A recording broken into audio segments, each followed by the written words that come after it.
Leave me alone. Listen, for my American Indians, for my pretendians, listen, if you want to be a pretendian, I have no problem with that. You want to be a Choctaw, you want to be a Cherokee, no problem. You want to be a Seminole, no problem. I'm just asking you one thing. Where is your casino so we can hire some of these black men on the street?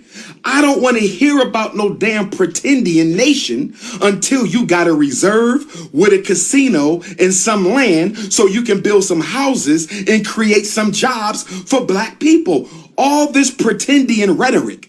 I keep hearing about all these pretendians, but I ain't seen no land, no casinos, no businesses, no institutions. Can somebody please show me a single pretendian reservation? I'ma wait. Can somebody please show Dr. Umar? Can somebody give me the name or the address of a pretendian reservation, pretendian casino? Because all the Native Americans I see, they got land, they got casinos, they got their own schools. Can somebody show me a Negro pretendian community that has its own land, its own businesses, its own schools, its own communities? Otherwise, this is a bunch of intellectual masturbation. Now, Umar Johnson is the type of person, him and Tariq Nasheed are race baiters, right? And they don't tell the truth all the time. But see, with this situation, with this mural, I have to keep bringing this mural up because this line of people down here are South American Indians. And up top is the Black Jesus Christ. And on the side is the white European. So you have black and white Europeans who wanted to take control over not only South America, but North America. And as you can see, once again, this is the first European king, Carlos Quinto, right? And I said that to say this, getting back over here. All this talk that the European is not taken care of, the African is not being taken care of, they're both being mistreated, that's bullshit. That's bullshit, and that's hate talk. That's hate speech. So what I'm going to do is I'm going to scroll up. I'm going to show you guys something. This is the Choctaw and Chickasaw Treaty of 1866. So, Article 3. We're going to read where it just talk about the African and how these Africans are lazy.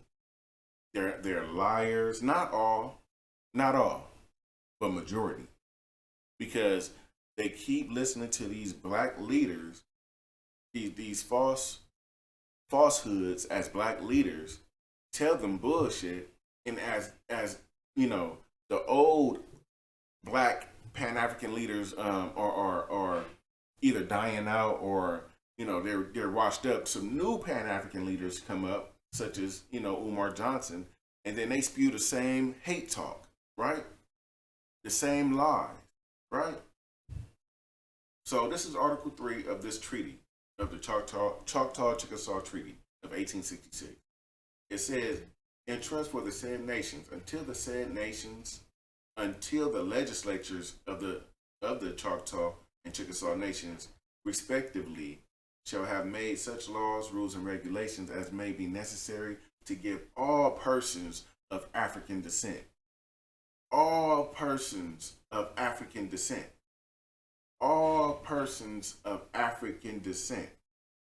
resident in the said nation at the date of the Treaty of Fort Smith. So to predate this treaty, there was another treaty that says that these Africans can live amongst us. But see, they can't just live amongst us for free. What can they offer? They have to do something, right? See, they saying, oh, we were slaves and we were mistreated.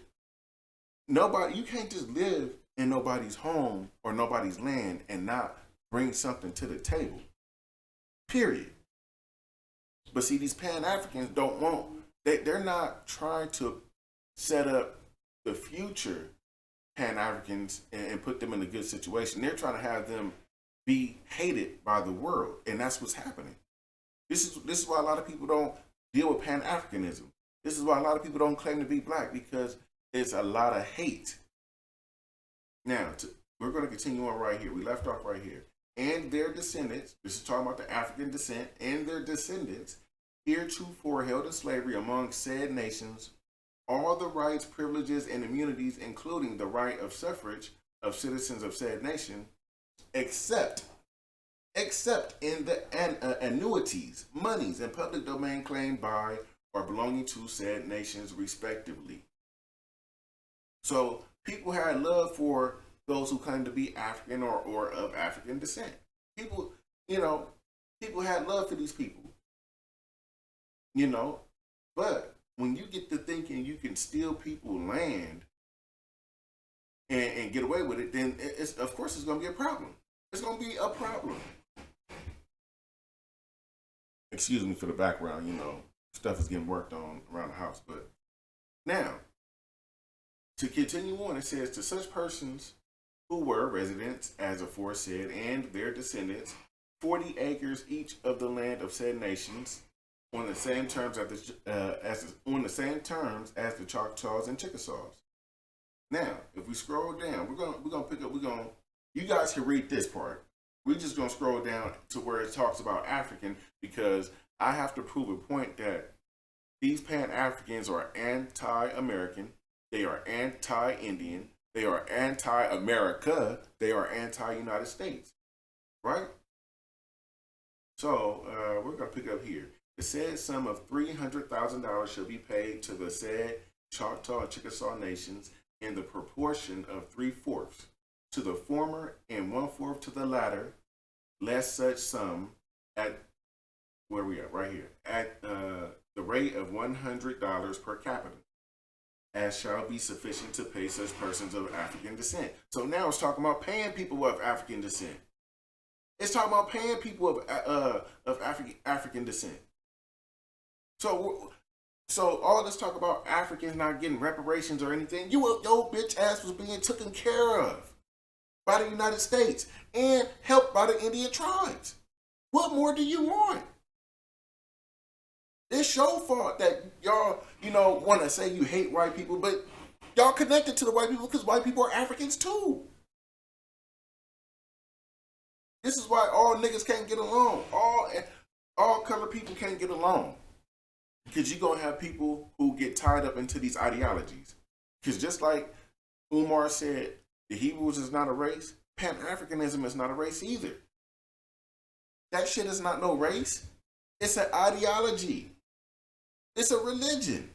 And you niggas fell for it because you don't want to go get what I just showed you right here. I'm about to show you. Oh, man, I exited out. But I just showed y'all the family records. Go get the United States records. Go get your tribal records of your family. This is why these people claim Pan-Africanism, because Pan-Africanism targets poor, uneducated people who don't know their heritage and who was caught up in a worldly way. Point blank, period. Point blank, period. But anyways, this is Indian Mac, man. I hope y'all enjoy. I think I'm gonna drop another one about Pan-Africanism and communism, and I'm gonna show y'all that Pan-Africanism is it's not real. It's not. And you niggas need to leave this shit alone before you get yourselves hurt.